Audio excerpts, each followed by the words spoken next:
The world often sees the British royal family as a symbol of unshakable tradition. Every ritual, every ceremony, and every moment of mourning is carefully aligned with centuries-old customs. But this time, something very different unfolded. The funeral of the Duchess of Kent was not just another royal farewell. It was a powerful and emotional moment that shook the very foundations of royal tradition. The Duchess, Catherine Lucy Mary Windsor, lived a life that was both extraordinary and quietly humble. Unlike many other members of the royal family, she never chased the spotlight. Instead, she walked her own path, guided by faith, compassion, and a rare sense of independence.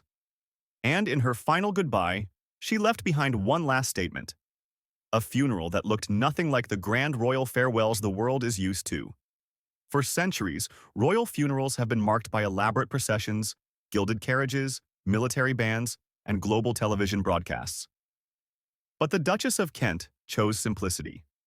Instead of a lavish state funeral, her farewell carried the quiet dignity of a woman who believed more in service than spectacle. The world expected a grand show. What they witnessed was intimacy, humility, and respect, qualities that truly reflected the life she had lived. This decision stunned many. Some called it bold, others called it rebellious, but to those who knew her best, it was exactly what she would have wanted. After all, the Duchess had long distanced herself from the rigid traditions of the monarchy. Her funeral became one final message: that royalty does not always need to mean grandeur. Sometimes royalty can mean humility, simplicity, and humanity. Born Catherine Worsley in 1933, she entered the royal family in 1961 when she married Prince Edward, Duke of Kent, cousin of Queen Elizabeth II.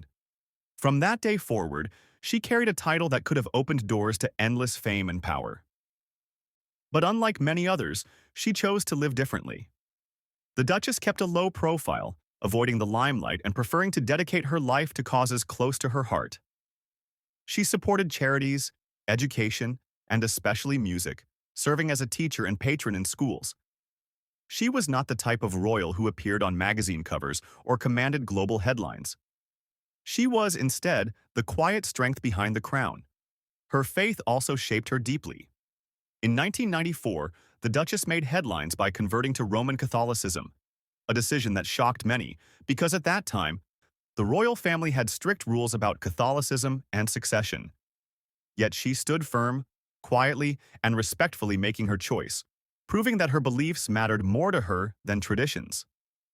This spiritual independence was a defining part of her identity, and it played a significant role in the design of her funeral. When news of her passing spread, there was an expectation that her farewell would resemble other recent royal funerals: grand, ceremonial, and steeped in centuries of protocol. But the Duchess had left clear instructions. Her funeral should be private, modest, and focused on faith rather than spectacle. And so, when the day arrived, the world saw something it rarely sees from the royals: a funeral that truly felt personal. The service was held quietly, attended by close family members and only a limited circle of friends.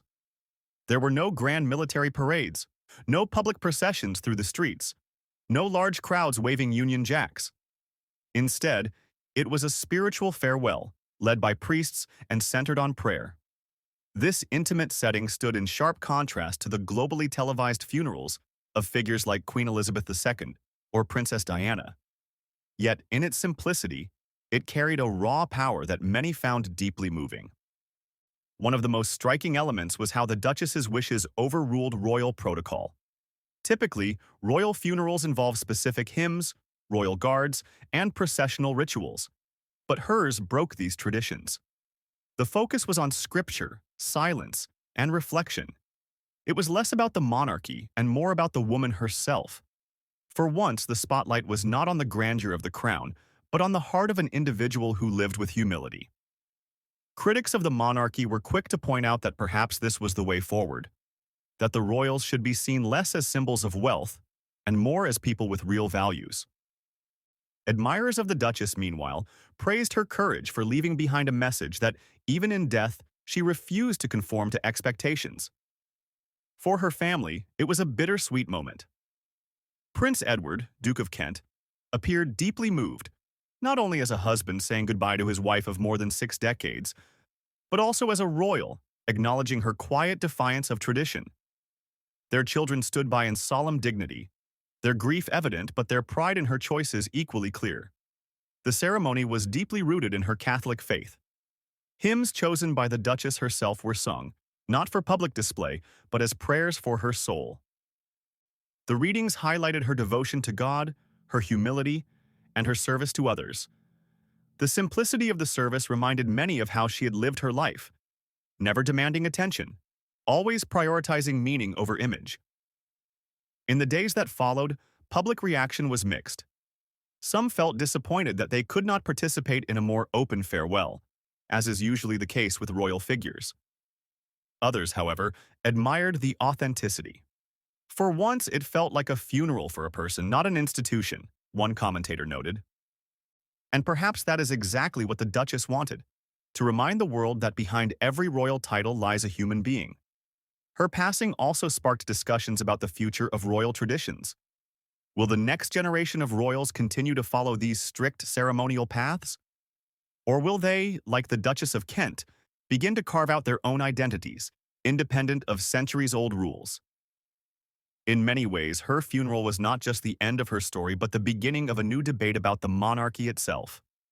For historians, this funeral will be remembered as a turning point. While not officially a state funeral, it carried the weight of a royal legacy, yet stripped of its ceremonial armor. For those who study royal history, it is a rare example of how personal conviction can quietly reshape centuries of ritual. For the public, however, it was less about history and more about emotion. Many ordinary people said they felt more connected to this funeral than to the larger royal spectacles. Why? Because it felt real. It was not about crowns, carriages, and cameras.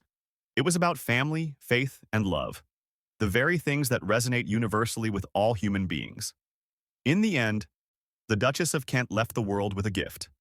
By refusing to let tradition define her final goodbye, she reminded everyone that dignity does not come from spectacle, but from sincerity. Her funeral may have broken royal tradition, but it strengthened something far more important: the bond between humanity and humility. As the final prayers were spoken, as her coffin was lowered, there was a sense that this was not just the end of a life, but the continuation of her message. She had lived with quiet strength, and she departed with quiet strength. The Duchess of Kent's funeral will be remembered not for what it lacked, but for what it revealed. In breaking tradition, it revealed the power of faith over formality, the strength of humility over grandeur, and the eternal truth that even royalty cannot escape the simplicity of life and death. Her final goodbye was not a loss to tradition. It was a lesson to all of us. A lesson that, even in the most powerful families, the most lasting legacies are not built on spectacle, but on sincerity. And so, as the world says farewell to the Duchess of Kent, it does not remember her for breaking rules. It remembers her for living authentically, loving deeply, and leaving behind a final message of grace. This was her last act of quiet defiance, a funeral that broke tradition, but in doing so it honored something far greater: the truth of who she was.